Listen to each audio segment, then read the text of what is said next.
Now, the case for buying gold has been increasing over the last couple of weeks due to increased expectations that the Federal Reserve will need to stop hiking interest rates as US economic activity shows signs of slowing down.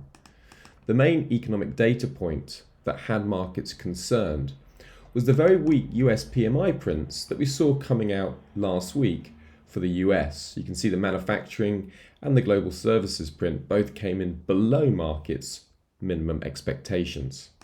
Now, this week is really important for the US on the data front. On Thursday, we have the Fed's preferred measure of inflation, the PCE print, coming out at 1:30 UK time.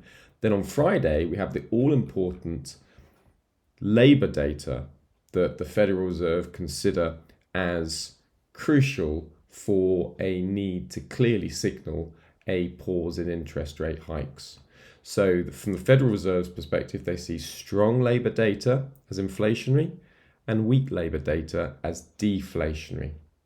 So if we see a miss in the labour data, so if the headline that's expected to come in at 170,000, say it comes in below 40,000, and so the average hourly earnings come in below 0.2%, and say the unemployment rate comes in above 3.6%, then the Federal Reserve will read that as deflationary, and that would likely lift gold higher. So if we saw a big miss in the PCE print on Thursday, the big miss in the jobs data, that would be a strong tailwind for more gold gains. Now, seasonally, look at this. We notice around the turn of the month that gold tends to see buyers around month end. And over the last 10 years, when it comes to the last day of the month and compared to the first day of the month, that on average gold gains 0.41%. So this is one pattern to keep an eye on, as well as the data.